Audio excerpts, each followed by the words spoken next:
Iya, baik. Sebelumnya tes suara dulu ya, jelas atau belum suara saya? Silahkan dibuka mikrofonnya Bapak Ibu sekalian. Jelas. Di-unmute Jelas. dulu. Alhamdulillah jelas di kami. Oh, Alhamdulillah. baik. Ya, oke, terima kasih buat Mbak Dinda. Saya diberi kesempatan untuk mengisi acara pada malam hari ini. Ya, perkenalkan dulu, nama saya Unggul Eki Saputra. Di sini, di Trigono, saya sebagai teknisi yang kebetulan pegang hardware dan juga jaringan. Oke, di sini saya akan sharing materinya untuk hari ini adalah hardware dan jaringan yang cocok untuk iPOS dan juga ke toko ya. Oke, saya akan langsung share screen ya. Dipersilakan Pak Unggul untuk share screen sama Baik, kita. oke.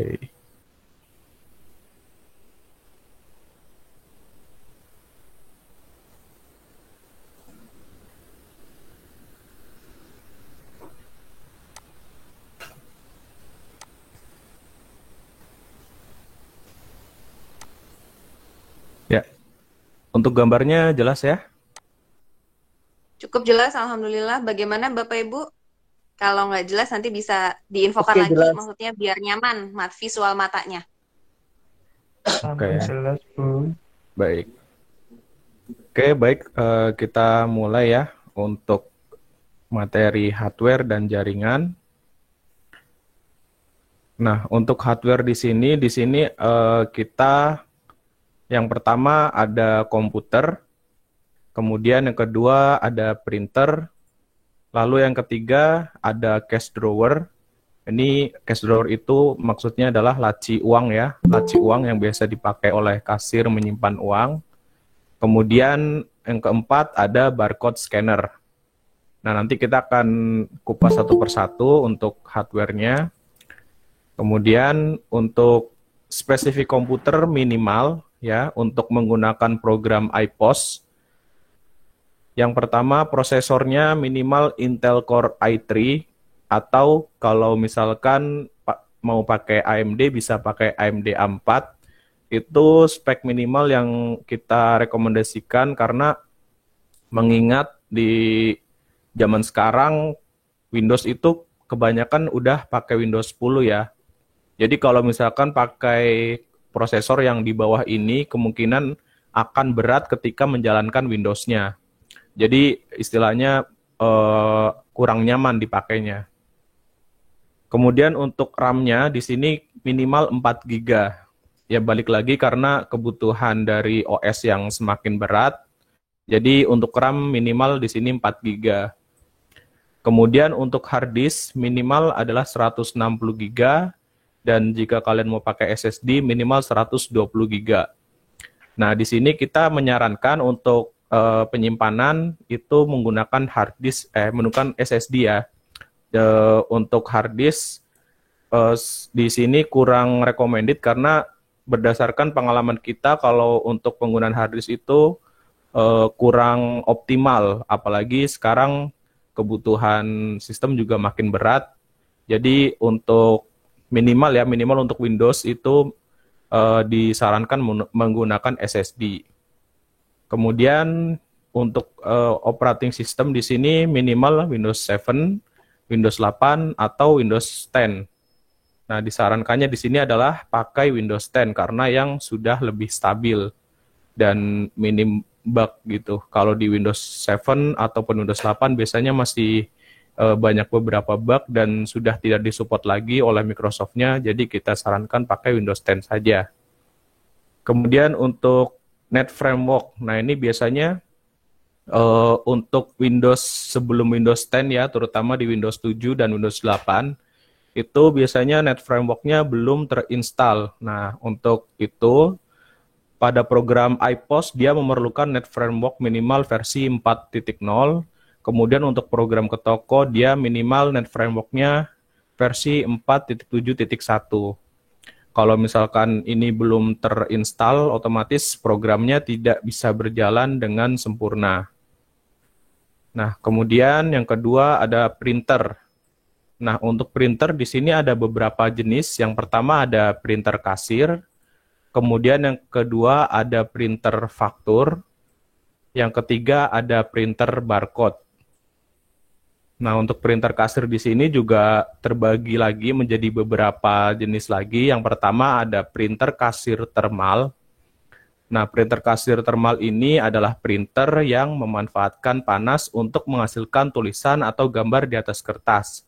Proses percetakan dari printer thermal ini menggunakan gulungan kertas, di mana proses kerjanya mengambil gulungan kertas tersebut kemudian berubah menjadi gelap saat dipanaskan. Jadi tidak memerlukan tinta atau toner seperti jenis printer lainnya, sehingga dapat menghemat biaya maintenance. Nah, ini printer kasir thermal ini paling banyak digunakan di toko-toko ya, karena memang dia memiliki kelebihan yaitu hemat biaya maintenance, terutama dia tidak perlu menggunakan tinta. Nah, ini di sini contohnya untuk printer thermal adalah dari Metric Point itu tipenya TMP 58, itu yang sering kita gunakan juga. Kemudian kalau Epson itu TMT 82. Nah, untuk kelebihannya, printer kasir thermal adalah hemat biaya maintenance karena tidak perlu menggunakan tinta atau pita ribbon, kemudian suaranya juga tidak berisik, dan kecepatan cetaknya juga sangat tinggi, jadi tidak perlu menunggu lama untuk cetak stroke. Nah, selain itu juga ada kekurangannya, yaitu hasil cetaknya mudah luntur atau hilang, dan juga dia tidak bisa cetak rangkap. Jadi itu untuk printer kasir thermal, kelebihan dan kekurangannya seperti itu. Kemudian yang kedua ada, ini contohnya ya, contoh printer thermalnya seperti ini, penampakannya. Kalau kalian mungkin sudah sering lihat di Indomaret atau Alfamart juga, mereka juga pakai printer jenis ini. Nah, ini seperti ini ya gambarannya untuk printer kasir thermal. Kemudian yang kedua kita ada printer kasir dot matrix. Nah, untuk printer kasir dot matrix ini salah satu jenis impact printer, yaitu sebuah printer dengan sistem kerja berupa mesin pengetuk untuk mencetak hasilnya. Secara sistem kerja, printer dot matrix hampir menyerupai mesin ketik karena menggunakan pita dan jarum besi yang berfungsi untuk menghasilkan tulisan. Nah, untuk contohnya, untuk printer kasir dot matrix adalah Epson TMU 220. Kelebihannya pada printer ini adalah dia bisa cetak rangkap dan hasil cetaknya tidak mudah luntur. Namun kekurangannya adalah suara pada saat print cukup berisik. Kemudian dia menggunakan pita ribbon sehingga perlu ada penggantian rutin. Dan kecepatan cetaknya cukup lambat. Jadi kalau kalian menginginkan printer yang hasil cetaknya cepat, kalian mungkin tidak cocok pakai ini. Tapi kalau kalian ingin printer yang bisa cetak rangkap dan hasil cetaknya tidak mudah luntur, nah ini sangat cocok buat kalian. Jadi untuk printer tinggal dipilih saja sesuai dengan kebutuhan. Nah, itu untuk printer kasir ya. Ini adalah contoh gambarnya. Seperti ini, Epson TMU 220. Kemudian untuk printer faktur. Nah, printer faktur ini biasanya dipakai buat cetak faktur atau surat jalan, label pengiriman, dan lain-lain. Nah, kalau misalkan di iPos sendiri itu kan ada dua mode ya. Yang pertama penjualan back office, yang kedua adalah penjualan kasir. Nah, untuk printer faktur ini dipakainya biasanya di penjualan back office. Nah, untuk contoh printer faktur, ini yang pertama untuk tipe dot matrix adalah Epson LX310.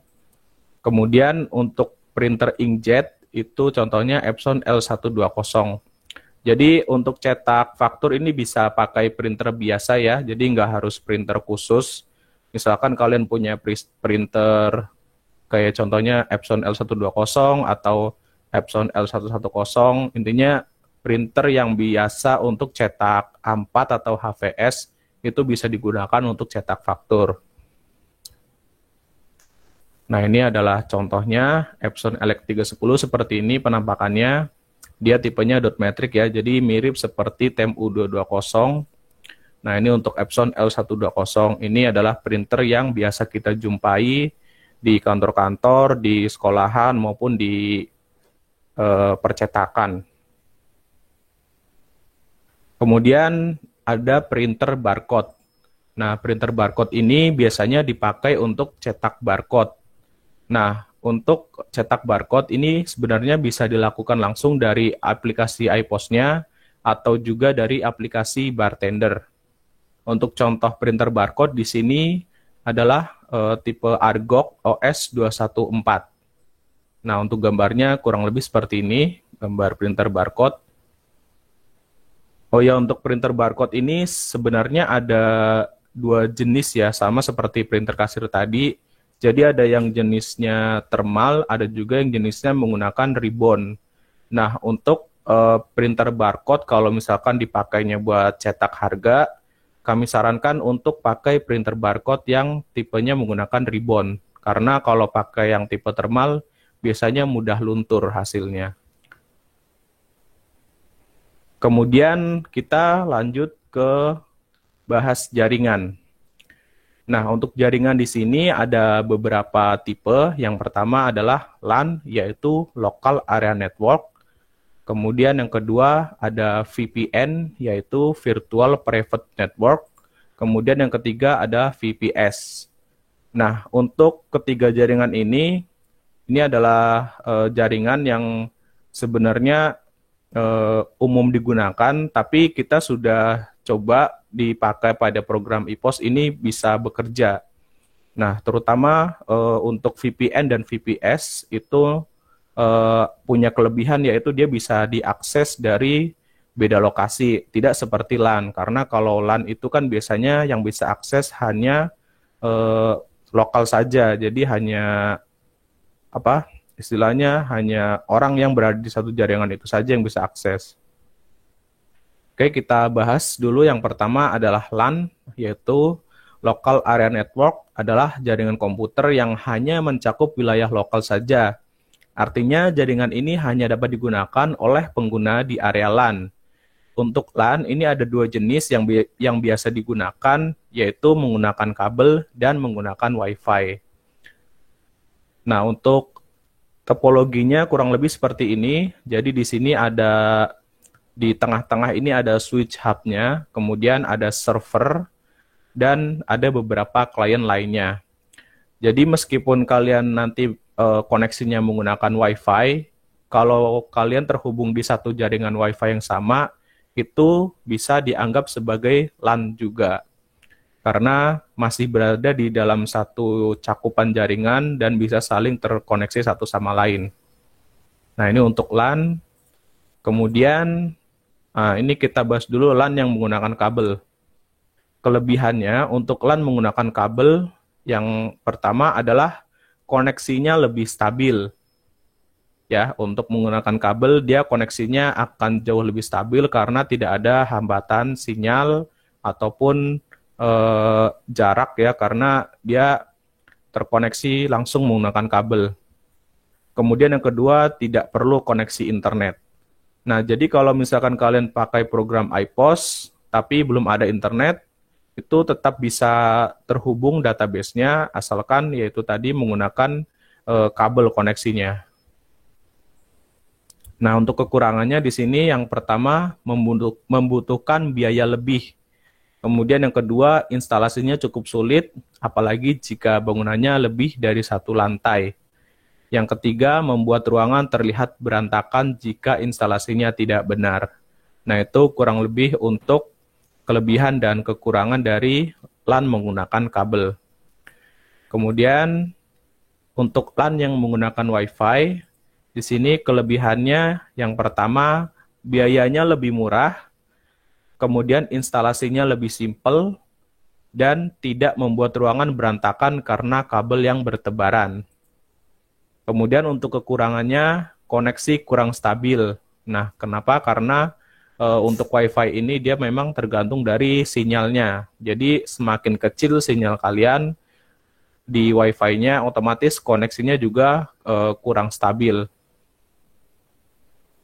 Kemudian kita bahas tentang VPN, yaitu Virtual Private Network. VPN itu adalah sebuah teknologi komunikasi yang memungkinkan untuk dapat terkoneksi ke jaringan publik dengan menggunakan dan menggunakannya untuk dapat bergabung dengan jaringan lokal. Dengan cara tersebut, maka akan didapatkan hak dan pengaturan yang sama seperti halnya berada di dalam LAN itu sendiri, walaupun sebenarnya menggunakan jaringan milik publik. Nah, jadi gambarannya VPN itu adalah seolah-olah kita berada di jaringan lokal, tapi sebenarnya kita jaringannya itu berbeda. Nah, itu bisa menjadi salah satu solusi untuk pengguna iPOS yang mungkin ingin database-nya bisa diakses dari beda lokasi gitu ya. Itu salah satunya bisa menggunakan VPN. Karena kalau pakai LAN kan tadi kita tahu bahwa LAN itu cuma bisa diakses oleh user dengan jaringan yang sama. Sedangkan kalau kita pasang VPN pada komputer server tersebut, otomatis dia akan dapat IP public, dan dengan IP public itu kita bisa akses database kita dari mana saja selama ada koneksi internet. Kemudian untuk kelebihannya, nah ini kelebihan dari VPN, yang pertama biayanya lebih murah jika dibandingkan dengan VPS. Nah nanti kita akan bahas VPS. Kemudian memudahkan koneksi database antar jaringan, ini sudah pasti. Yang ketiga, setupnya mudah, tidak perlu merubah setting modem atau router. Ya, karena untuk setting VPN ini kalian nanti settingnya cukup mudah, jadi kalian tidak perlu setting-setting modem atau router kalian diubah macam-macam ya, karena untuk VPN ini sudah ada fiturnya di Windows biasanya.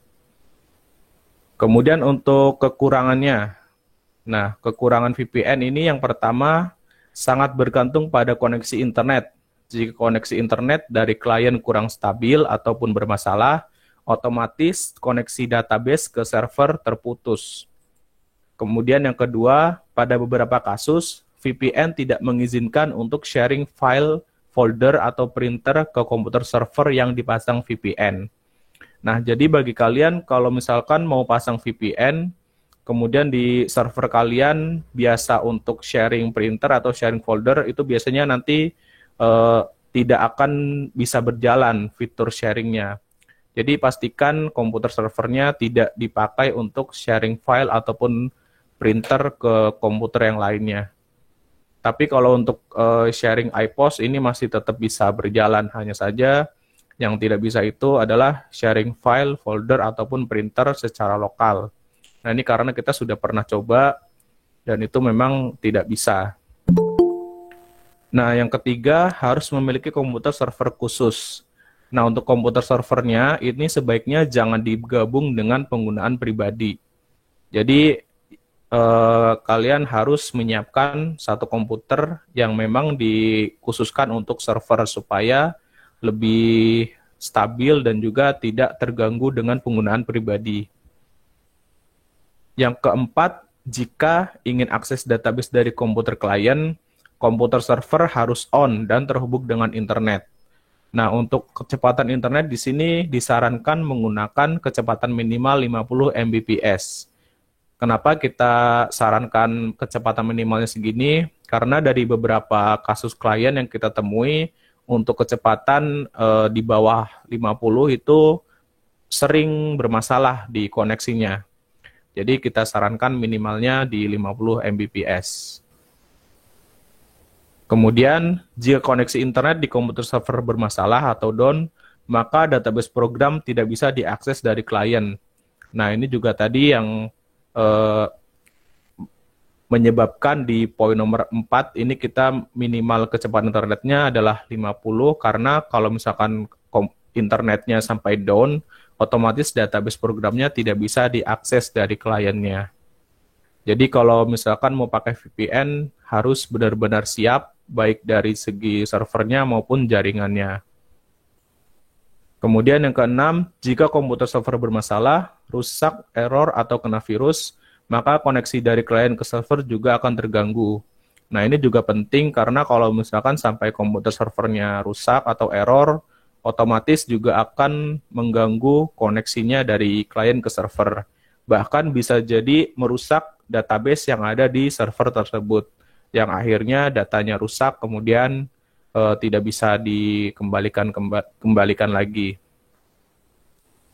Yang ketujuh, untuk kekurangannya tidak bisa sharing printer dari komputer server ke komputer lain. Nah, ini yang tadi sudah disebutkan di poin nomor 2. Jadi kalau pakai VPN, konsekuensinya adalah tidak bisa sharing printer dari komputer server ke komputer lainnya.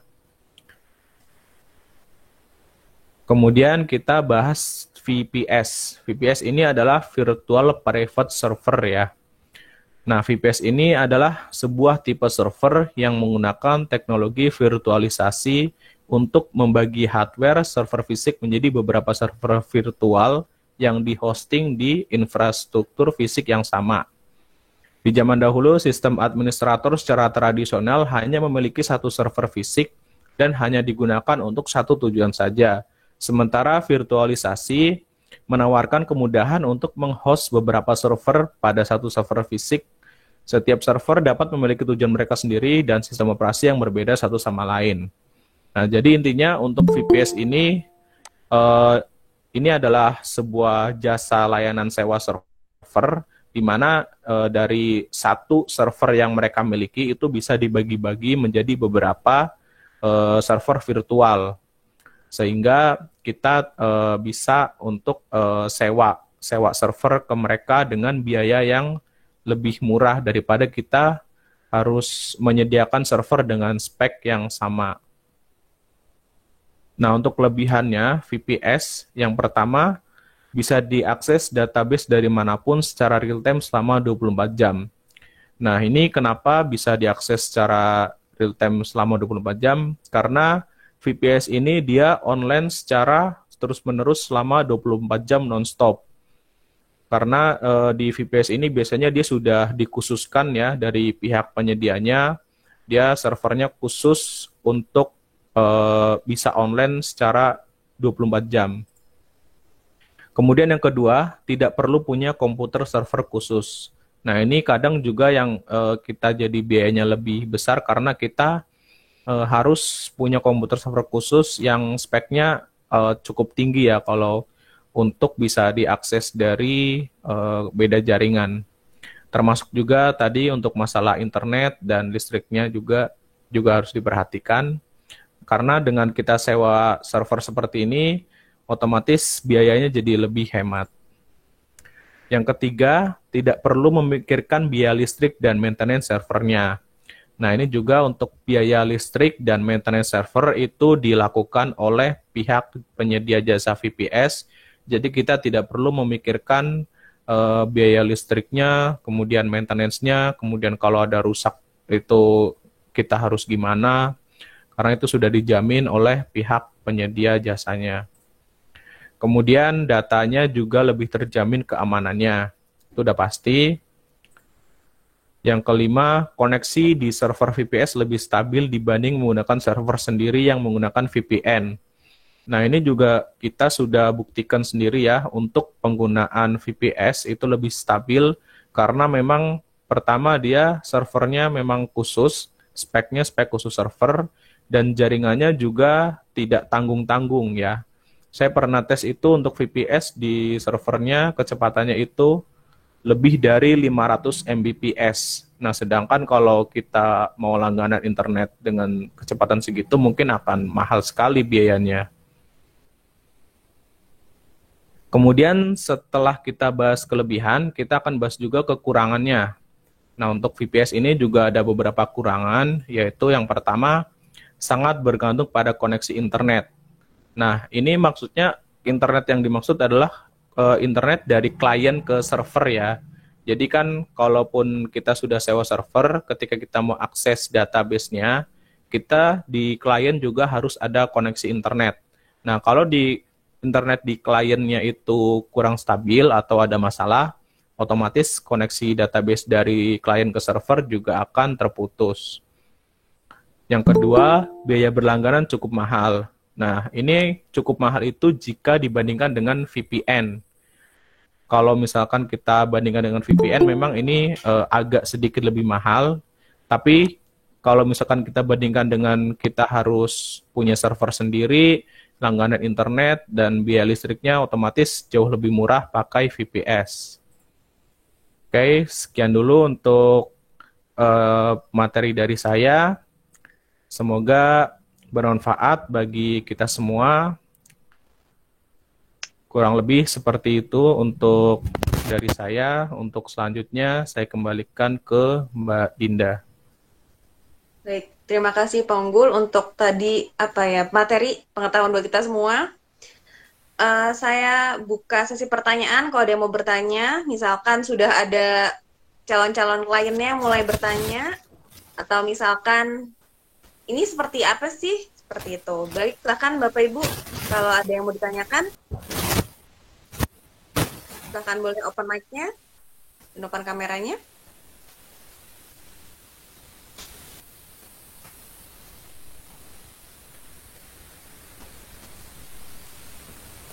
Baik, ini kayaknya Mas Unggul yang masih mungkin sebagai orang awam tadi ya, yang baru banget dengar VPS dan VPN.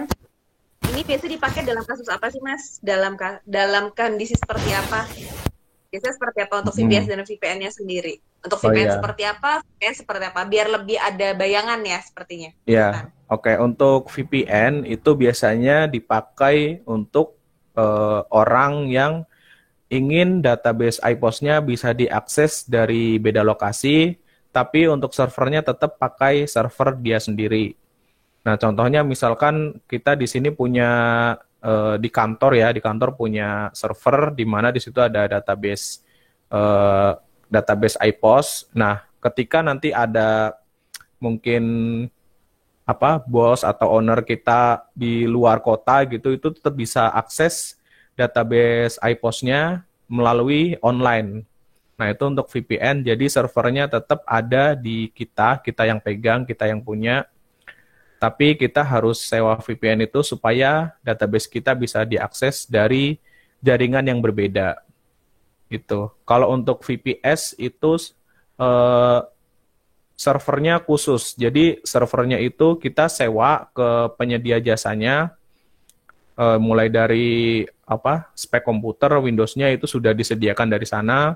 Jadi kita ketika sudah sewa, kita hanya perlu instalasi program, install database, kemudian aktivasi seperti biasa. Nah, setelah itu kita tinggal bisa akses hanya melalui alamat IP publik yang disediakan oleh penyedia jasa VPS tersebut. Nah, itu biasanya dipakai oleh orang yang memiliki cabang di beberapa toko ya. Nah, dari cabang beberapa toko itu nanti biasanya dia eh, supaya lebih mudah diakses, jadi servernya jadi satu. Nah, makanya dia lebih memilih menggunakan VPS karena servernya berada pada cloud gitu. Baik, Kurang lebih seperti itu. baik, baik, baik. Oh, baik. Ada pertanyaan dari Pak Suramto. Selamat malam, Pak Suramto. Saya bantu bacakan ya, Pak. Bagaimana cara berlangganan VPS dan bagaimana cara pasangnya? Silakan, Pak Unggul. Oke, untuk Pertanyaan dari Pak Suramto. cara berlangganan VPS mungkin nanti bisa langsung konsultasi ke sales aja kali ya. Siap, siap. Ya, karena nanti Pak untuk Suramto, insya Allah besok biaya-biayanya juga saya infoin caranya. Siap, siap. diinfokan juga, ya. Siap, Termasuk siap. biayanya dan lain-lain gitu. Betul. Baik.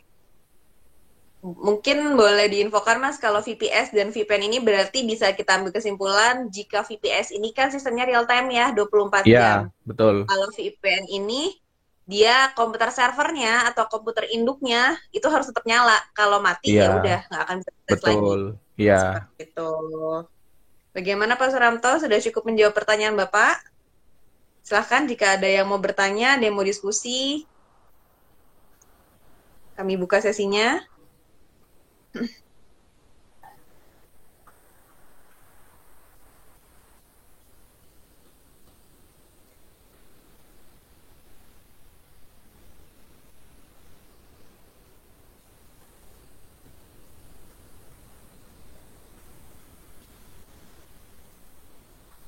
Mungkin yang Pak Suramto itu mau pasang sendiri atau gimana itu Mbak? Sepertinya Bu. Gimana? Bagaimana Pak? Boleh diinfoin lagi untuk detail harganya? Insya Allah besok saya bantu jelaskan. Maunya, digital kerjanya. maunya beliau mau belajar setting VPS atau gimana gitu. Nah, iya. Bagaimana Pak Suramto?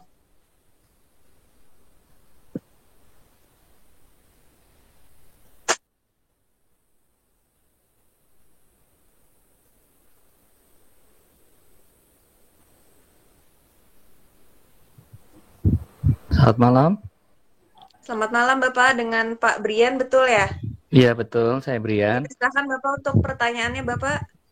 Iya, saya mau tanya, itu kan tadi ada spek komputer yang i3 yang minimal itu tadi 4 giga. Nah, itu kalau itu untuk komputer klien atau untuk server?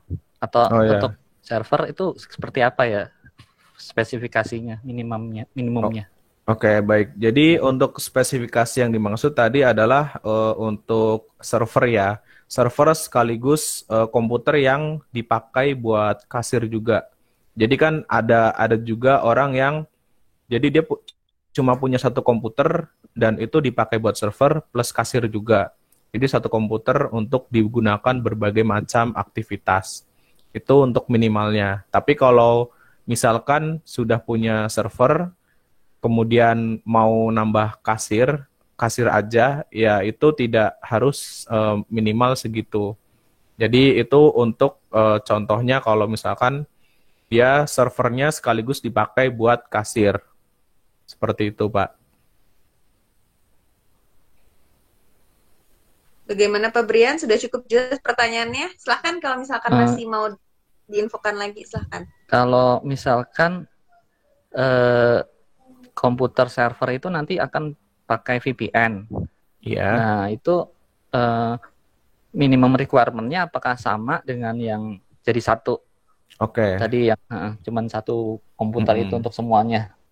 Oke, kalau untuk VPN, nanti tergantung juga dari mau berapa klien yang mau terhubung ke sana. Nah, itu kan tadi kenapa saya sebutkan spek minimal, karena untuk minimalnya memang segitu. Kalau misalkan nanti mau dipasang VPN, kemudian kliennya mungkin ada 10 atau 20, otomatis speknya juga harus menyesuaikan, nggak segitu lagi gitu. Dan yang penting juga kecepatan internetnya yang tadi sudah disebutkan yaitu minimal 50 Mbps kalau memakai VPN. Seperti itu, Pak.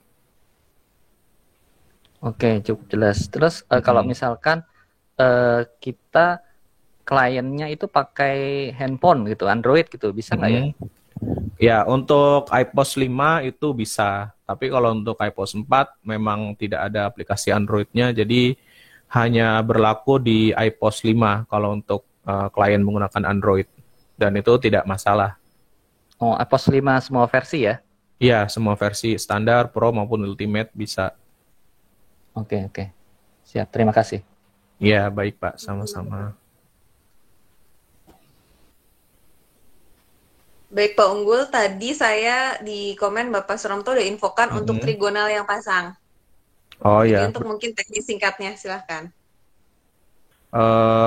Kalau dipasangkan dari tim trigonal berarti ya itu tinggal nanti masalah biaya aja ya. Jadi untuk biayanya nanti mungkin bisa di list aja dari sales, misalkan untuk spek segini harganya berapa gitu. Nah nanti kita yang pasangkan gitu dan instalasi. Baik. Untuk detailsnya nanti dibantu besok ya Pak. Kami bantu besok untuk details-details dan sesuai dengan kebutuhan ya. Sesuai dengan kebutuhannya berapa klien, berapa server, seperti itu. Baik, ada lagi Bapak yang mau ditanyakan? Sudah cukup jelas pertanyaannya?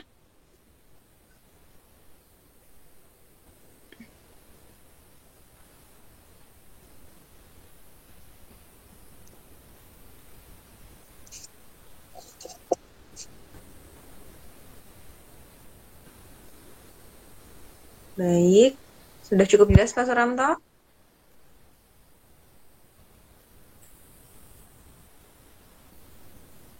Pak Unggul mungkin boleh diinformasikan untuk kasusnya seperti apa mungkin, misalkan kalau untuk VPN itu beda kota dengan jarak tertentu atau misalkan VPS dengan jarak sekian gitu, bisa dikasih perbedaannya nggak Pak? Apa ada spesifik, ada perbedaan khususnya?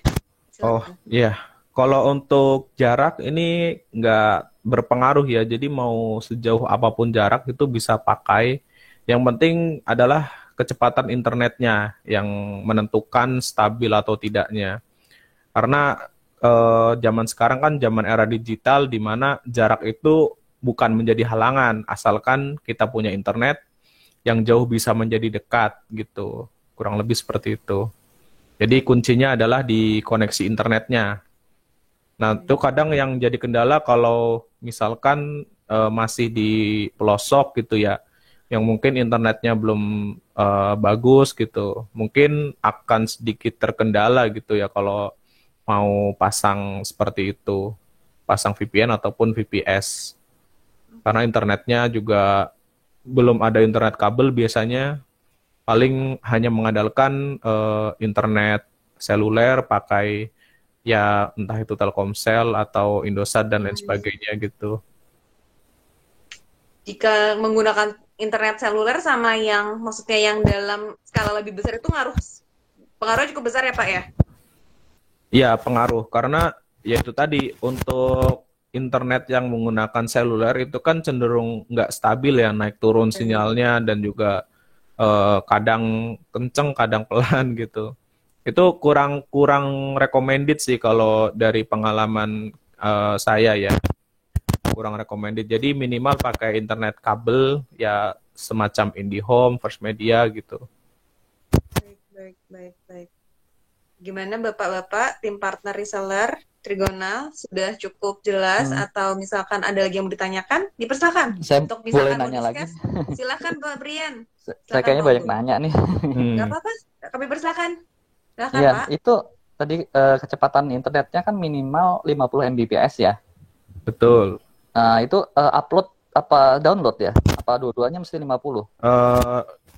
Biasanya sih itu intinya kalau kita mau pesan atau beli paket ke pihak penyedia providernya itu kan ya ada bahasanya 10, 20, 50.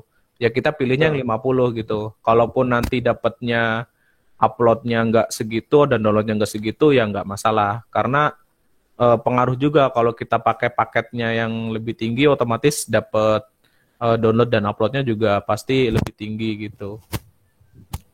Oh, berarti cukup ya. Misalnya kayak ya saya pakai First Media nih. Dia 50 Mbps. Iya. Terus dia setahu saya dia upload speednya itu kan cuman 1/10-nya tuh cuman 5. Sekitar 5 sampai 10 lah, 10 Mbps lah. Iya. Nah, itu cukup ya? Cukup sih, Pak. Cukup, ya. Oke. Berarti tapi kalau di bawah itu udah nggak bisa ya? Iya, biasanya yang 30 gitu. Biasanya bisa sih, mungkin bisa, cuman agak berat gitu biasanya, atau mungkin sering tiba-tiba putus, sering tiba-tiba disconnect gitu. Biasanya sih seperti itu. Itu dari pengalaman kita yang udah pasang di beberapa klien sih seperti itu, Pak. Sampai disconnect ya berarti? Iya, sampai disconnect karena kan itu lama aja gitu kalau ketika kita akses dari klien itu ketika kita buka iPOS itu sudah jalan itu transfer datanya dari server ke kliennya tuh udah jalan. Jadi kalau misal internetnya istilahnya meleng dikit otomatis langsung putus itu dari kliennya, ada komentar connection unstable atau apa gitu, dan kita harus mungkin login ulang atau koneksi ulang kayak gitu. Oh, berarti dia tipenya connection oriented ya berarti ya? Iya. Oke, paham. Udah cukup sih, itu aja. Makasih. Ya Pak Brian, kalau ada yang ditanyakan dipersilahkan. Mumpung lagi waktu dan sesinya. Terima kasih Pak Brian. Untuk boleh diinfokan Pak, lokasinya di mana Pak? Lokasi Bapak di mana? Saya di Jakarta Timur. Oh, siap, baik. Untuk melanjutkan pertanyaan, sebentar ya Pak Fauzi, ada pertanyaan di atas yang tadi pas Pak Brian, ada pertanyaan dari Pak Suramto nih. Pak Unggul, sebentar. Saya bantu bacakan. Saya sampai sekarang belum bisa koneksikan jaringan lokal ke Android. Kalau pakai iCloud sudah bisa. Boleh tolong dibantu dijelaskan? Oke. Sebenarnya kalau untuk koneksi jaringan lokal ke Android, itu juga kita sudah ada tutorialnya di YouTube. Nah, itu Baik. biasanya kalaupun dia belum bisa terhubung, itu biasanya ada masalah di ini, alamat IP-nya. Jadi alamat IP yang ada di server ketika dimasukkan ke Android-nya itu udah berubah gitu. Jadi misalkan sebelumnya kita setting alamat IP-nya mungkin belakangnya 10, tapi mungkin nanti ketika hari berikutnya sudah berubah. Nah, itu perlu di setting static IP-nya di servernya supaya nggak berubah-ubah. Nah, untuk lebih detailnya nanti itu ada sih di YouTube kita untuk cara koneksi dari Android ke ininya secara lokal. Tapi sih kalau misalkan sudah bisa pakai Cloud ID itu lebih bagus ya, karena kalau pakai Cloud ID kan kita bisa akses dari luar gitu, dari luar jaringan. Jadi kita bisa akses dari mana aja tanpa perlu khawatir IP di server berubah ataupun eh, bermasalah di koneksinya. Baik, baik, baik, baik, baik. Bagaimana Pak Suramto? Sudah cukup menjawab pertanyaannya? Semoga sudah bisa menjawab ya Pak ya. Selamat malam Pak Fauzi Firmansyah. Ada pertanyaan Pak Unggul dari Pak Fauzi. Apakah dari mobile bisa cek ke server PC untuk iPOS 5?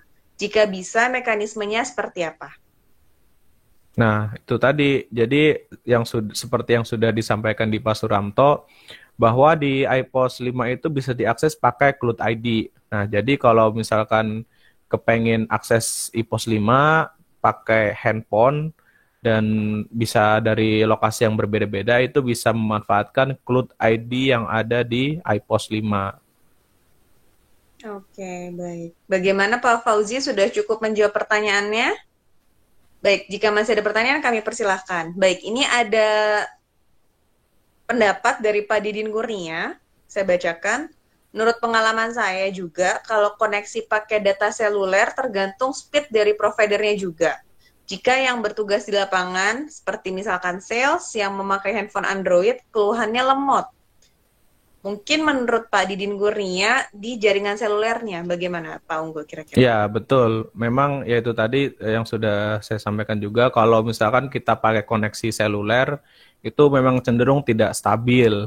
Nah, maka dari itu memang eh, kalaupun kita aksesnya pakai Android, ya kita harus pastikan operator yang kita pakai itu jaringannya bagus di lokasi kita gitu.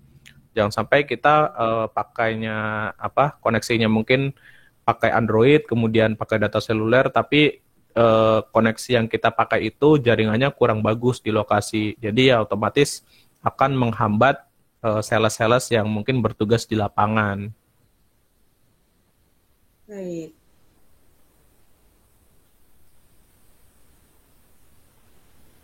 Ada lagi Bapak dipersilahkan kalau ada pertanyaan atau ada pendapat untuk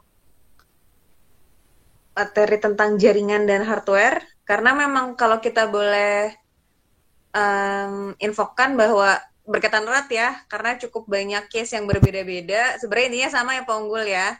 Ini bisa connect nggak sih sebenarnya? Ini bisa Iya. connect nggak sih? Kayak apa nggak sih? Seperti itu biasanya.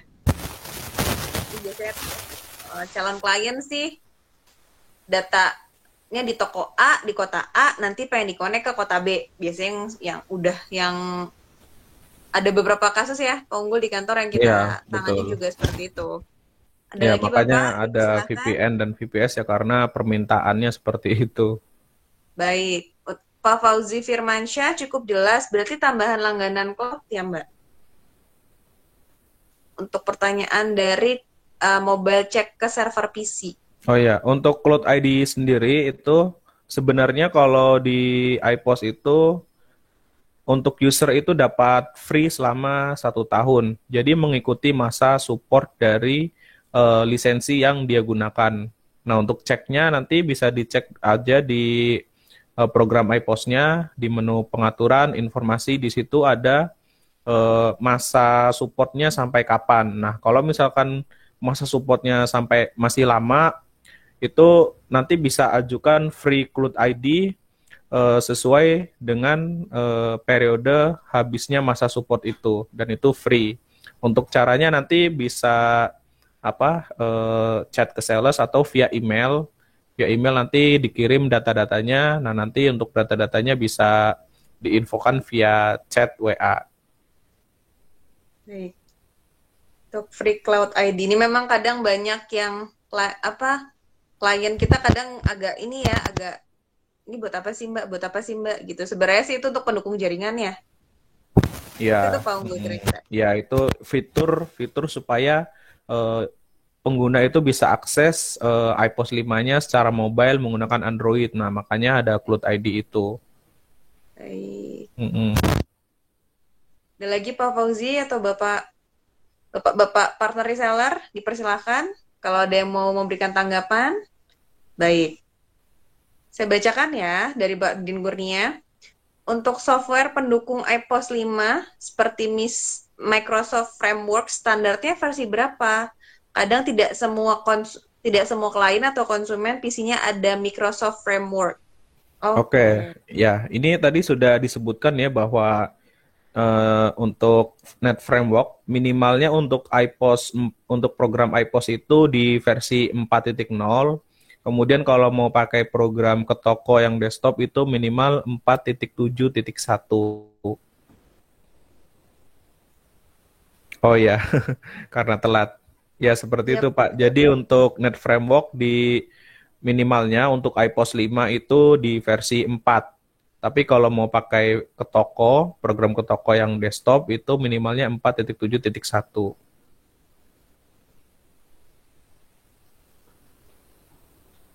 Saya Pak, gue pernah menemukan beberapa kasus bahwa nanti kalau misalkan Microsoft Frame Network-nya tidak sesuai dengan spek yang tadi diinfokan, itu nanti nggak running ya Pak program Ya, iPOS-nya? betul. Biasanya ketika baru instalasi dia udah muncul error. Karena ketika Oke, iPOS-nya mau diinstal, dia butuh Net Framework itu. Jadi baru mau install itu pasti udah error programnya. baik, baik, baik. Jika misalkan nih partner reseller kita punya calon klien atau klien dikomplain, Pak, kok frame network saya nggak bisa? Kok saya nggak bisa install? Misalkan, dan misalkan sudah ditemukan penyebabnya adalah Microsoft Frame Network-nya. Itu cara untuk mengatasi gimana atau install programnya atau seperti apa, Pak? Ya, itu tergantung ya. Kalau misalkan di komputer tersebut belum ada Net Framework-nya, otomatis harus diinstal dulu.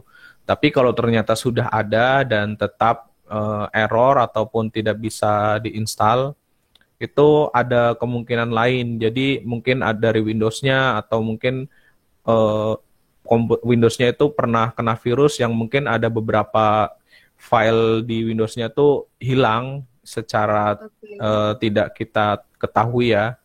Otomatis kalau udah seperti itu, solusi paling baiknya adalah install ulang Windows. Kalau misalkan ternyata Net Framework-nya sudah ada, tapi iPOS-nya diinstal tetap nggak mau, jadi solusinya lebih baik install ulang Windows dulu. Takutnya ada virus yang eh, bersemayam di komputer tersebut gitu, supaya lebih Baik. aman aja ke depannya. Baik. Otomatis itu bakal ngurangin aktivasinya ya, Pak ya? Sistem aktivasi install dari program iPOS-nya. Karena kan install ulang. Atau gimana? Eh, enggak, tadi kan kasusnya kalau kita belum Belum bisa install, terinstall. belum install ya. Baik. Kalau misalkan baru mau install, kemudian error gitu ya. Karena pernah juga ada orang baru mau install udah error. Nah itu Nah, komplain, dikiranya programnya yang nggak beres. Padahal ya program itu kan istilahnya satu produksi itu sama gitu, satu sama lain. Jadi tergantung dari komputernya itu support atau tidak, kemudian ada masalah atau enggak di Windows-nya, seperti itu. Kalau misalkan baik, ada baik. masalah di Windows-nya, solusi paling bagusnya adalah install ulang dulu Windows-nya, supaya lebih Baik. bersih. Itu dia Bapak atau partner sekalian, untuk komputer server kami sebagai tim sales, saya sebagai satu sales di kantor, ingetin selalu bahwa pastikan komputer server tidak untuk download, tidak untuk main game online, karena untuk menghindari ya Pak ya, menghindari penyakit atau misalkan penyakit lah yang dapat menghambat programnya running, seperti itu. Baik Pak, ada lagi pertanyaan yang ingin ditanyakan atau pengen diskusi atau pengen memberikan tanggapan, dipersilahkan.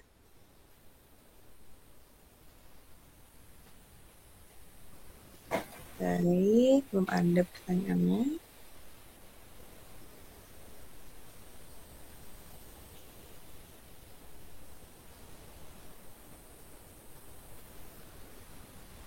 Misalkan Pak, kami ada calon klien reseller nih, nanya, Pak, untuk pemasangan VPN atau VPS, misalkan akan mengganggu nggak Pak jalannya running program? Misalkan programnya sudah running ya dan sudah digunakan. Iya atau tidak? Dan berapa lama waktu yang dibutuhkan untuk memasang VPN atau VPS tersebut? Oke, jadi kalau misalkan mungkin kalau misalkan gini ya, mungkin kalau dia sudah running programnya, kemudian dia mau migrasi ke VPN atau VPS.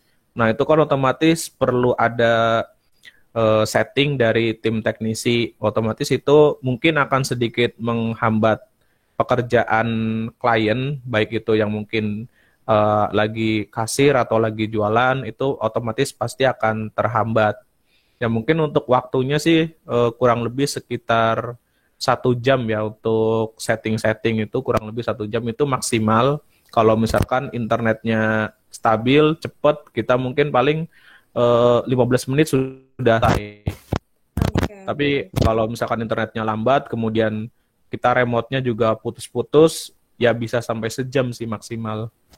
Baik, baik. Jadi semuanya bergantung pada koneksi internet.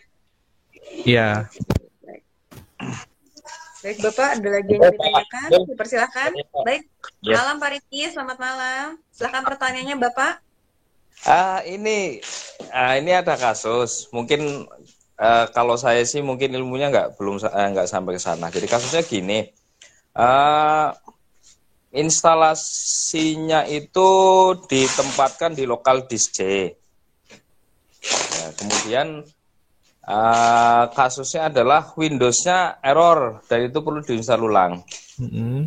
Kalau misalkan nih diinstal ulang, bisa nggak mengamankan datanya dari situ, dari lokal hapus? Oke, jadi untuk install ulang Windows ya, jadi seperti ini Pak. Jadi alangkah baiknya kalau misalkan komputernya masih bisa nyala, masih bisa hidup, sebaiknya Bapak lakukan backup database terlebih dahulu. Jadi di iPOS-nya, Bapak buka programnya, kemudian lakukan backup. Setelah itu backupnya dipindahkan ke flash disk atau ke hard disk eksternal.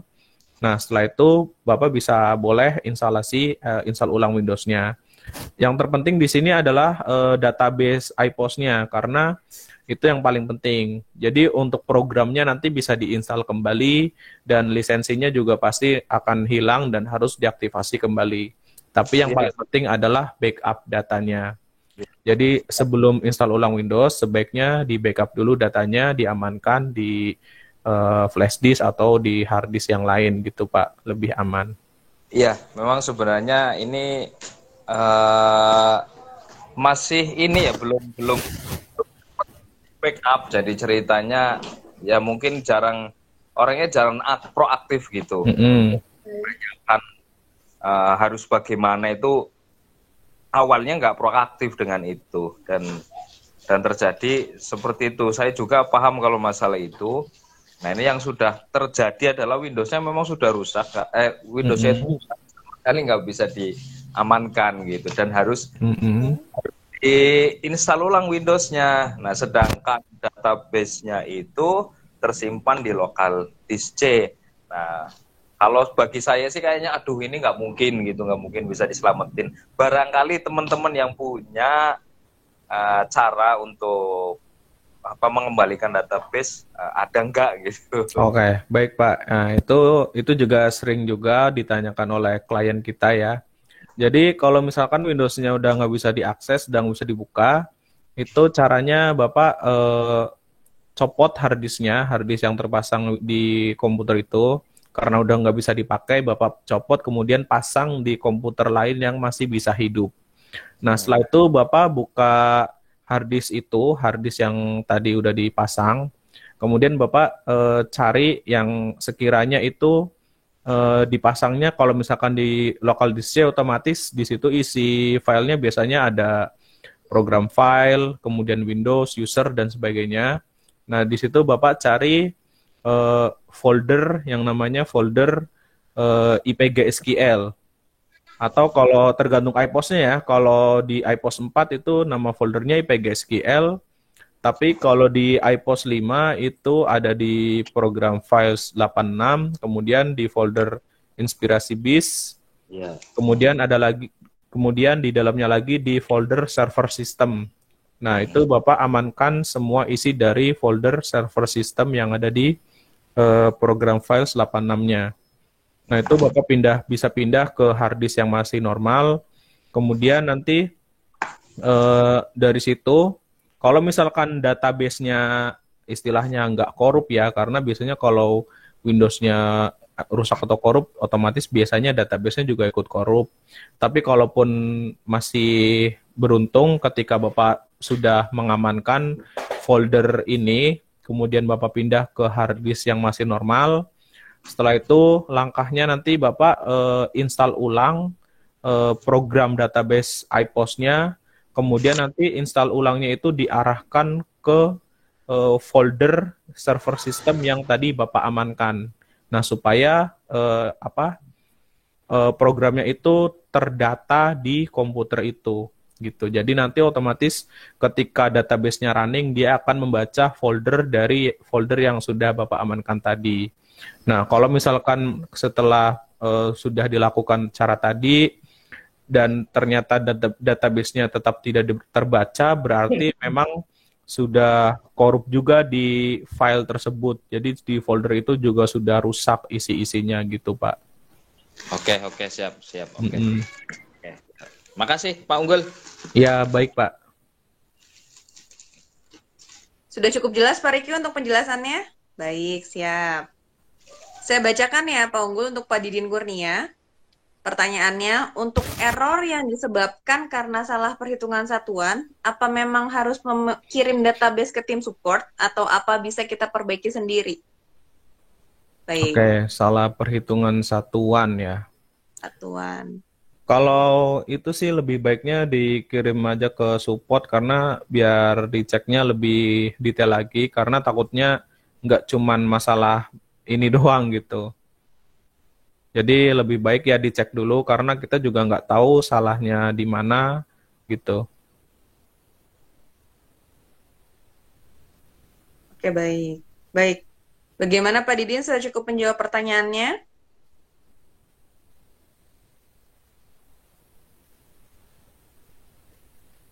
Jadi dikirim datanya hanya untuk dicek ya, untuk dicek, ditelusuri, Iya, soalnya di mana, betul. nanti akan kami diberikan solusi.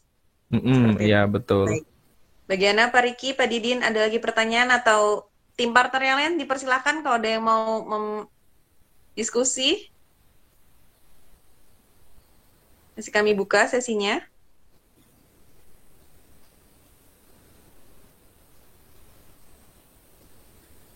Baik, pertanyaan dari Pak Suramto saya bantu bacakan, Pak Unggul. Untuk langganan ID Cloud, apa ada pemberitahuan jika masa berlangganan sudah mau habis? Kadang kita lupa, mungkin ada alarm atau yang sejenisnya. Berarti sih pengingat untuk ID Cloud. Oh ya, kalau ID Cloud itu kan biasanya masing-masing ya. Jadi dia itu ID Cloud itu ada di komputer klien masing-masing. Jadi istilahnya dari kita ya tidak bisa semacam mengingatkan gitu. Jadi dari usernya sendiri bisa cek langsung di aplikasi mobile server yang ada di komputer server yang terinstall IPOS gitu. Itu di situ ada informasi ID Cloud-nya habisnya sampai tanggal berapa, kemudian masa aktifnya dan lain-lain. Kalau misalkan ternyata ID Cloud-nya sudah habis, bisa nanti minta perpanjangan ke tim sales. Baik. Baik Pak Suramto, untuk menjawab pertanyaan, biasanya untuk kami ke sales itu ada beberapa pertanyaan. Jadi Mbak, saya lupa ID Cloud saya terakhir kapan ya? ID Cloud saya udah gimana nasibnya ya? Biasanya kami akan bantu minta untuk dicekkan dulu ID Cloud-nya. Nanti setelah dicekkan kan ada nomor-nomornya tuh, untuk nomor dan kode serial number dari programnya. Nah, yang penting adalah saat nanti Bapak udah punya klien, udah beli, Pak, nanti diinfokan untuk serial number dan ID cloud-nya disimpan, di save di notes handphone juga bisa, di foto juga bisa. Jadi jikalau terjadi lupa ID cloud atau misalkan perlu untuk perpanjangan support itu lebih memudahkan seperti itu.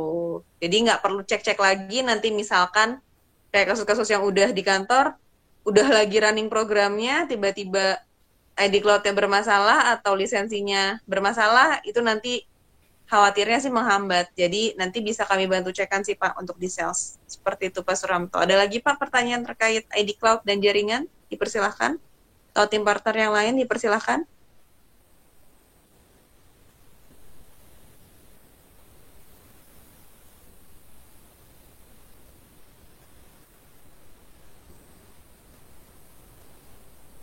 Baik Mas, Pak Unggul. Jadi banyak juga nih kasus tim yang beberapa konsumen kita yang misalkan dia hanya untuk pakainya di komputer saja, tidak pakai di Android nih misalkan. Ini kan berarti untuk iOS 5 ya kasusnya. Yeah. Perlu nggak di cloud diaktifin juga?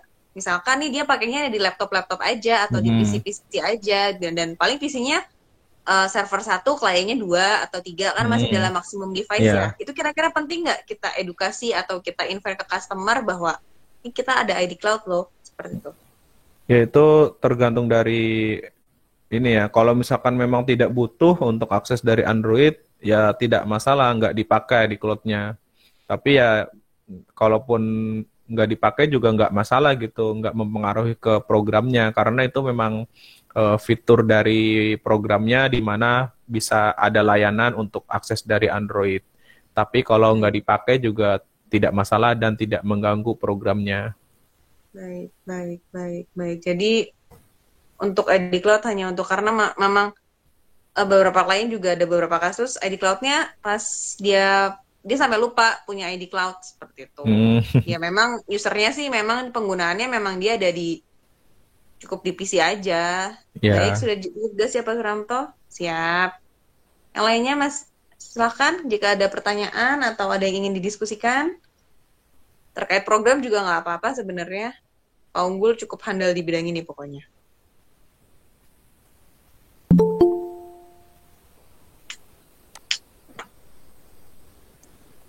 Baik, Pak Didin Kurnia ada usul nih Pak Unggul sebagai yang bertugas di bidang. Baik, saya bacakan di web Trigonal, tolong disediakan fasilitas untuk download software pendukung seperti Net Framework tadi. Oh, di program ipos.co.id minta disediakan fasilitas untuk download software pendukung seperti Net.Framework tadi. Oke, coba ya. Kalau untuk program ke toko itu sih sudah ada ya. Untuk program ke toko itu sudah ada, tapi untuk di iPos 5 coba saya cek dulu. Sudah ada juga itu. Oke, baik. Ada Jadi juga. memang perlunya edukasi dan kesadaran dari customer sendiri ya untuk apa? Sadar bahwa speknya mumpuni. Jadi sudah ada ya Pak Unggul untuk Microsoft Frame Network? Ya, untuk jadi kalau untuk di iPos 5, kalau buka di program ipos.co.id itu ada ketika buka menu download iPos 5, di scroll ke bawah, di kolom keterangan download itu ada keterangan-keterangan spek minimum dan di bawahnya itu ada link untuk Net Framework. Iya, di situ ada linknya. Baik. Silahkan dicek Bapak. Coba saya lagi mencoba mengingat-ingat di program. Kayaknya ada deh Pak, tapi emang di bawah ya? Iya, ada. Di nomor 7 atau berapa gitu? Saya lagi mencoba ingat. Di kolom keterangan download di bawah lagi. Jadi dia keterangan download Pak, silahkan. Dia nggak masuk di nomor urut itu di bawah. Itu hanya sebagai tambahan aja sih. Iya, karena memang itu hanya sebagai tambahan sesuai dari speknya. Siap. Pak, berarti kalau misalnya komputernya sudah sesuai spek nih yang tadi diinfokan di awal, berarti harusnya Microsoft Net Framework-nya sudah ada ya? Sudah tercantum maksudnya dengan tergantung juga? Enggak, jadi kalau dari pengalaman saya, Net Framework itu kalau di Windows 7 dan 8 biasanya itu belum ada. 7 dan 8 itu biasanya belum ada. Tapi kalau di Windows 10 itu biasanya sudah otomatis ada dan biasanya udah versi yang terbaru. Baik, baik, baik. Sudah versi terbaru. Siap. Ada lagi Bapak yang baru join tadi? Silahkan. Oke, baik. Pak Angki, saya bantu bacakan Pak Unggul. Apakah ada solusi untuk owner bila malam hari mau cek atau revisi harga via laptop klien, sedangkan server CPU admin toko di kasir utama, atau bisa revisi via webkah seperti aplikasi kasir lainnya versi web? Karena klien sebelumnya pakai versi web, jadi biar toko tutup, owner bisa masuk laptop. Silahkan Pak Unggul. Oke. Ini sebelumnya mungkin bisa dijelaskan dulu dia pakai programnya apa. Kalau di iPOS 5 dia tidak ada layanan versi webnya. Tapi kalau mau pakai yang versi web bisa pakai yang ke toko. Ke Nah, baik Pak, itu untuk toko.co.id iPOS 5 itu. standar Pak Unggul, saya tambahkan. Oh ya, untuk case yang iPOS tadi, 5 memang belum bisa ya. Jadi memang dia tuh pure aplikasinya secara desktop dan offline gitu ya, secara defaultnya. Jadi tidak bisa diakses dari website ataupun secara online. Nah, maka itu tadi kita ada layanan untuk VPN ataupun VPS. Nah, mungkin kalau mau tetap pakai iPOS 5 standar, Bapak bisa sewa VPS supaya database-nya online berada di server cloud. Sehingga kalau misalkan owner atau bosnya mau cek harga atau cek stok di malam hari itu bisa. Karena server VPS itu online 24 jam. real time. Iya, betul. Baik. Bagaimana Pak Angki, sudah cukup menjawab pertanyaan dari klien, misalkan dari klien-kliennya Pak Angki? Seperti itu Pak. Ada lagi Pak yang ingin ditanyakan atau sudah cukup jelas? Baik, maaf telat biayanya untuk pemasangan. Sebentar, saya bantu.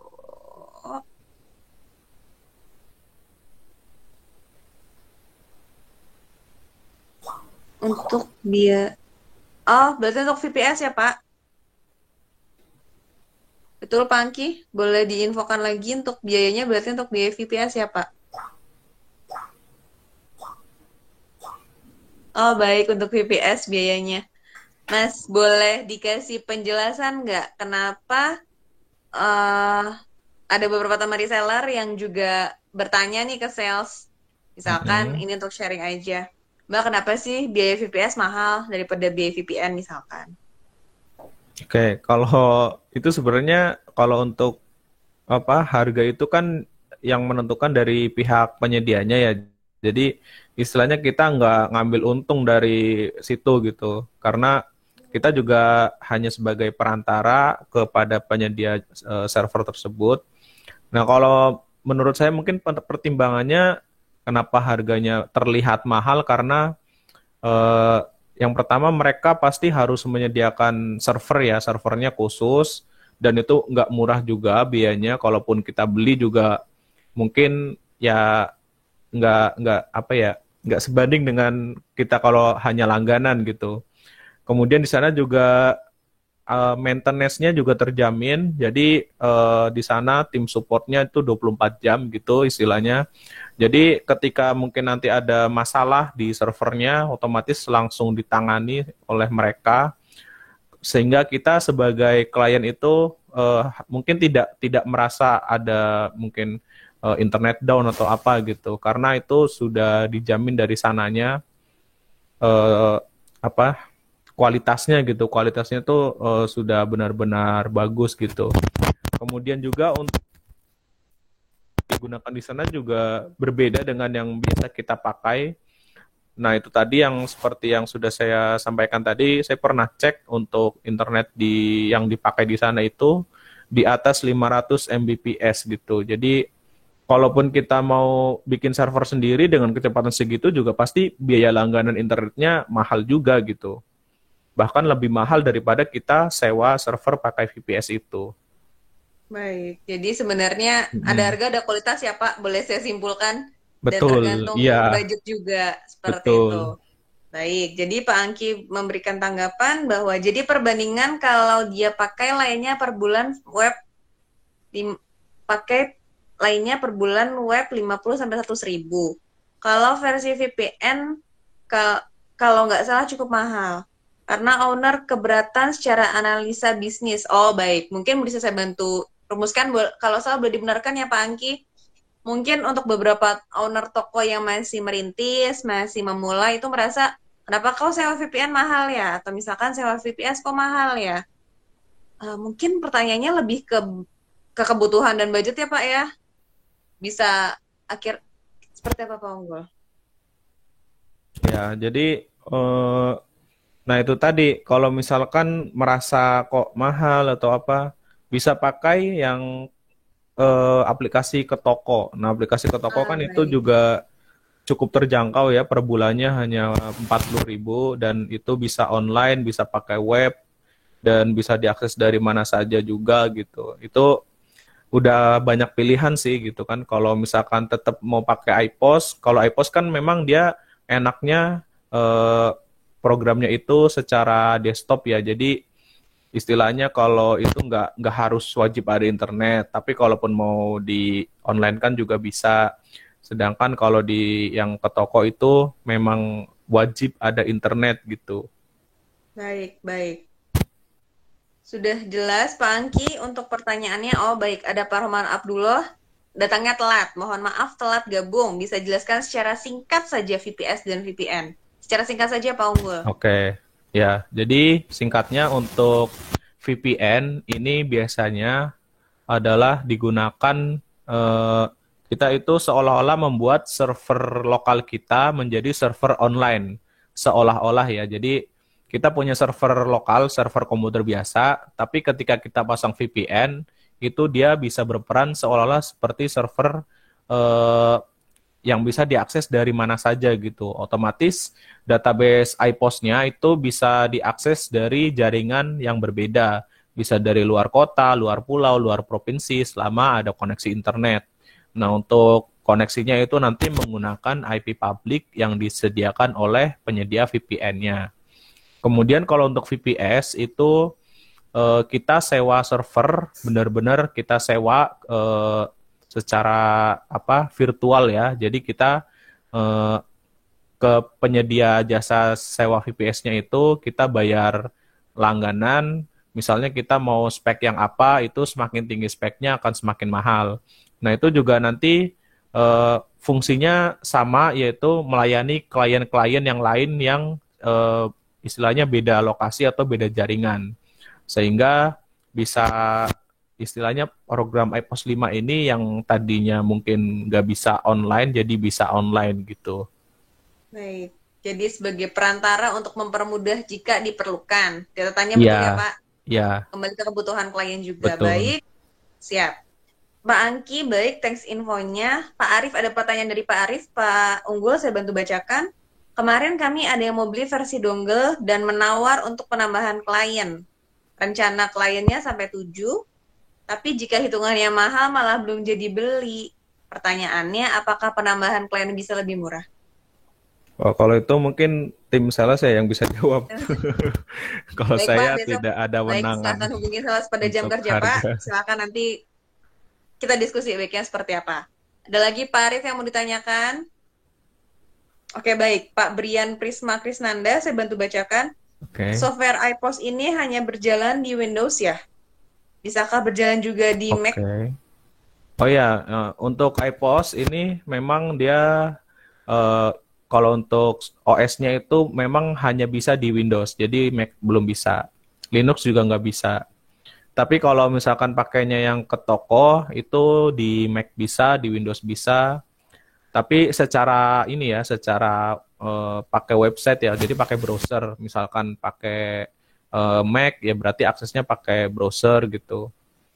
Kalau di iPost sendiri itu belum bisa. Di Mac maupun di Linux itu belum bisa untuk iPost.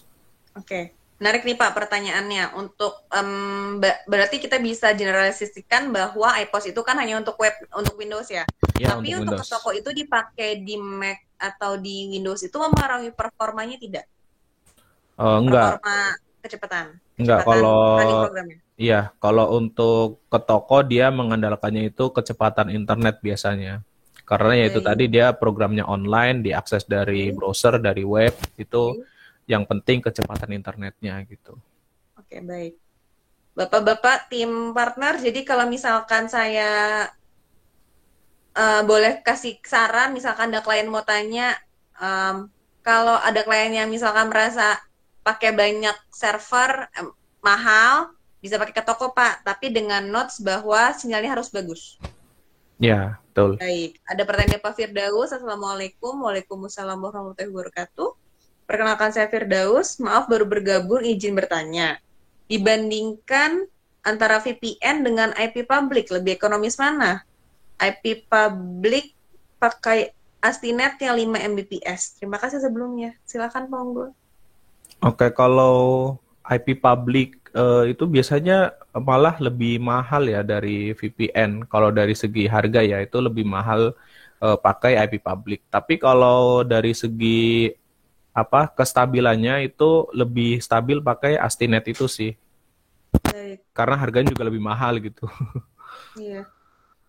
Baik Mas, Pak, saya mau izin nanya. Astinet itu berarti sama kayak ini ya, link hardware jaringan kayak VPN, VPS juga ya? Iya, itu kayak fungsinya mirip seperti VPN, tapi dia layanannya tuh benar dari providernya. Biasanya Astinet itu dari Telkom. Oh, itu. Tapi biayanya lebih mahal ya Pak? Iya, biasanya lebih mahal. Baik, saya bantu bacakan. Tadi ada pertanyaan di chat. Bentar. Oke, Pak Angki pada pertanyaan. Sebentar Pak Arif ya. Apakah sekarang iPOS 5 bisa dikoneksikan via IP iPhone, non-Android? Untuk iPOS 5 belum bisa di iPhone, hanya bisa Android saja. Dan tab Pak Angki, silahkan. Ada lagi pertanyaan untuk Pak Angki, baik saya bacakan untuk Pak Arif. Maaf, jika berlangganan tidak memperpanjang lagi untuk biaya tahunan tidak apa-apa ya? Konsekuensinya gimana? Untuk program atau untuk VPN VPS Pak Arif? Pak Firdaus, baik terima kasih Pak Unggul dan Mbak Adriana. Boleh diinfokan ke kami Pak untuk program iPOS-nya atau ke VPN VPS-nya nih?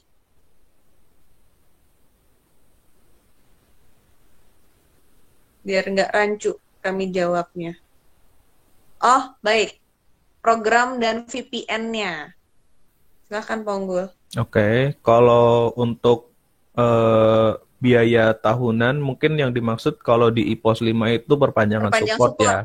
Ya, kalau perpanjangan support itu sebenarnya tidak wajib ya. Jadi kalaupun tidak diperpanjang itu nggak masalah. Hanya saja konsekuensinya nanti kita jadi tidak bisa dapat update. Ya, jadi kita nggak dapat update. Kemudian supportnya juga terbatas. Jadi kalau misalkan ada mau cek data atau apa, mungkin akan dikenakan biaya tertentu sesuai dengan masalahnya. Kalau untuk VPN sendiri, kalau nggak diperpanjang, itu nggak pengaruh ke programnya juga sih. Jadi paling hanya saja kalau misalkan nanti VPN-nya udah habis masa berlakunya, otomatis nanti VPN-nya akan disuspend oleh pihak penyedia jasanya, otomatis nanti klien yang tadinya bisa akses ke server menggunakan VPN jadi tidak bisa. Jadi koneksinya otomatis mati. Baik. Baik. Sudah cukup jelas Pak Arif untuk pertanyaan tentang jadi untuk perpanjangan support dan nah ini juga cukup banyak nih Pak sekedar sharing yang masuk ke sales bahwa Mbak kita nggak mau perpanjang support, Mbak kita nggak mau lagi misalkan nggak mau ikut perpanjang misalkan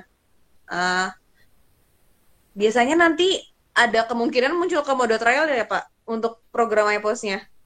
Oke, kalau muncul komodo trial itu biasanya kalau misalkan dia sudah habis masa supportnya tapi dipaksakan update. Nah, dipaksa update itu biasanya bisa terjadi kalau misalkan dia download lewat website, itu kan biasanya ada di website yang versi terbarunya.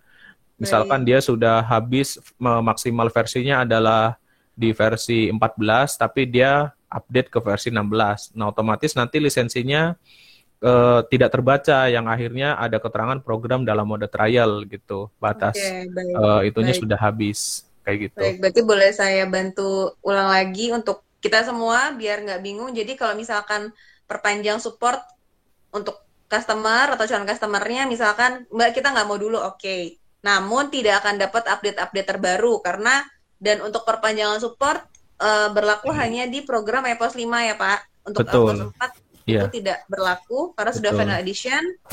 Dan jika tidak nggak akan dapat update dan masa supportnya habis. Misalkan ada perlu konsultasi sama tim Trigonal, biasanya sudah karena masa supportnya habis biasanya nggak bisa seperti itu. Jadi untuk VPN dan VPS nanti tiba-tiba lainnya terhenti ya Pak untuk tidak diperpanjang. Baik siap. Untuk Pak Angki sudah jelas pertanyaannya, Pak Arief sudah baik, terima kasih, cukup jelas. Baik, saya rasa sudah cukup Pak Unggul. Jam sudah menunjuk. Ada lagi Bapak? Ada yang mau bertanya atau ada yang mau discuss? Selain harga ya Pak, untuk harga nanti besok boleh menghubungi tim sales untuk detailsnya.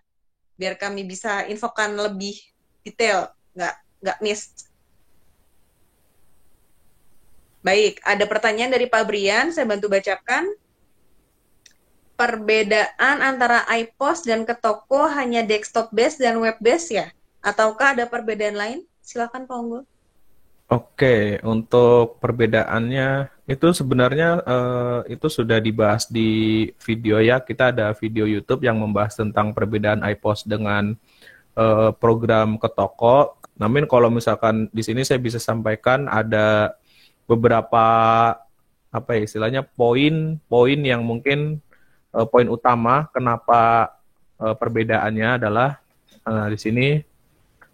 Bentar, saya ini dulu, cek dulu. Baik, silahkan Pak.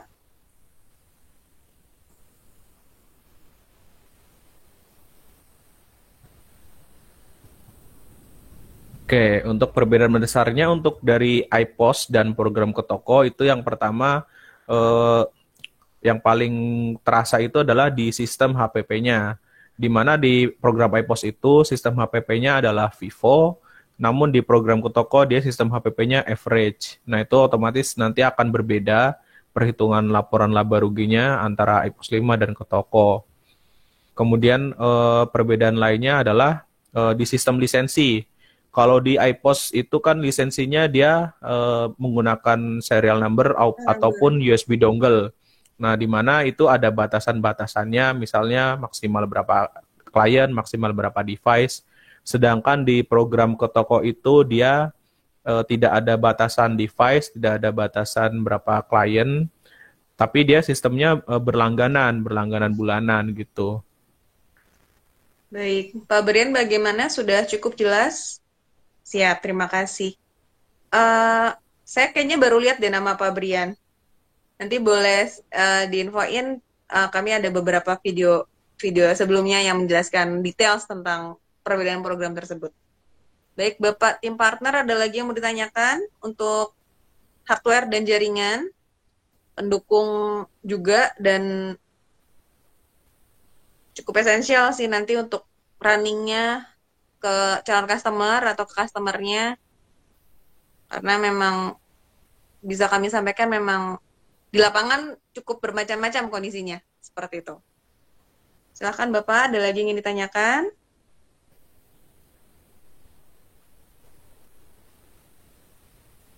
Sudah cukup jelas penjelasan yang disampaikan oleh narasumber kita malam ini.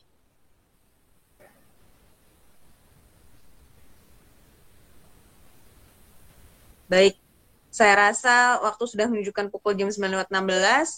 Untuk tim riset, untuk partner yang mau tanya untuk details harga, boleh nanti besok chat ke tim sales biar nanti kami bantu jelaskan untuk details-detailsnya. Oh ya, last but not least, mewakili tim reseller, misalkan berapa ya? Ada nggak periode tertentu yang aman nih buat tim reseller nanti kalau misalkan lagi jualan ke calon customer-nya untuk langganan itu enaknya sebaiknya berapa lama Pak? Untuk VPN atau VPS-nya, langganan waktunya. Karena kan ini program yang berkelanjutan ya, berkesinambungan. Pertanyaan terakhir. Kalau untuk berapa lamanya itu sebenarnya tergantung dari kebutuhan ya, tapi kalau ingin istilahnya mau coba-coba dulu itu bisa 1 bulan dulu bisa sih untuk VPN. Nah tapi kalau untuk VPS itu berbeda, karena kalau misalkan ini kaitannya dengan harga ya, kalau misalkan kita berlangganannya ngeteng istilahnya per bulan itu jatuhnya lebih mahal. Tapi kalau sekalian setahun itu Itu lebih nanti murah. ada diskon khusus ya dari pihak sananya tuh ada diskon khusus untuk periode pemesanan minimal 1 tahun seperti itu. Baik, sudah ada kata diskon di sini, Bapak tim partner semua bisa jadi senjata atau misalkan sudah mulai ada klien-klien yang mau pasang VPS. Karena ada diskon, memang sudah ada diskon sebagai ketentuan di tahun pertama ya Pak, boleh Iya saya di tahun tambahkan? pertama. Heeh. Baik, Pak Firdaus langsung nice tips. Baik, Pak. Langsung besok bisa chat ke sales untuk details-detailsnya.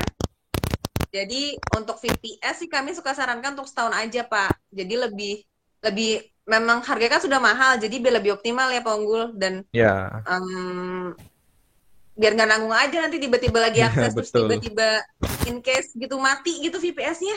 Nggak seru. Mm-mm. Jadi pekerjaan terhambat. Baik, waktu sudah menunjukkan pukul 9:18 menit. Kami dari tim Trigona, saya sebagai narasumber, Pak Unggul sebagai saya sebagai moderator, Pak Unggul sebagai narasumber, mohon maaf jika ada kesalahan dan kekurangan. Kami mengucapkan terima kasih sebesar-besarnya kepada tim reseller yang sudah meluangkan waktunya untuk ikut di Google Meet. Akhir kata, saya ucapkan, saya berpesan bahwa selalu nggak pernah bosan untuk belajar, karena untuk jadi seorang pembisnis itu memang ada seninya tersendiri. Akhir kata, saya ucapkan untuk nutup, terima kasih semuanya untuk waktunya, semoga bermanfaat buat kita semua, mohon maaf jika ada salah-salah kata. Saya tutup acara Google Meet malam ini. Jika ada pertanyaan, boleh ditanyakan ke tim sales atau ke admin di jam kerja. Kami dengan senang hati akan menjawab pertanyaan tim reseller semua. Semoga bermanfaat. Wassalamualaikum warahmatullahi wabarakatuh.